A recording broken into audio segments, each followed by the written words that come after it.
நான் கல்முனையைச் சேர்ந்தவன். அது நான் பிறந்த மண். அந்த மண் இந்த நாட்டு மக்களின் பசியை தீர்த்த நெல் விதைந்த பூமி. அதை நாங்கள் கரவாகு வட்டை என்று அழைப்போம். அது பொன் விளைந்த பூமி.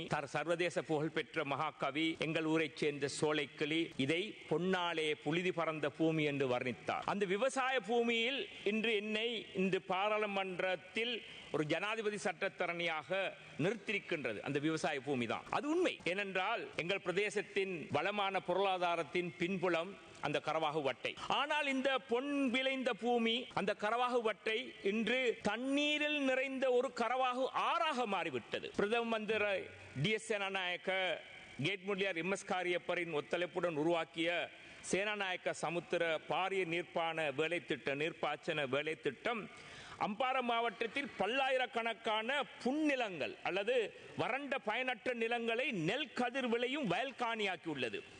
இதற்காக கல்முனை மக்கள் கொடுத்த விலைதான் இன்று ஏறத்தாழ 3000 ஏக்கருக்கு மேற்பட்ட கரவாகு வட்டை காணிகள் இன்று ஆறாக மாறி பயனற்ற நிலமாகியுள்ளது. ஆனால் மீண்டும் எங்கள் கரவாகு வட்டையை பொன் விளையும் பூமியாக மாற்றுவதற்கான நேரம் கனிந்துள்ளதாக நான் கருதுகிறேன்.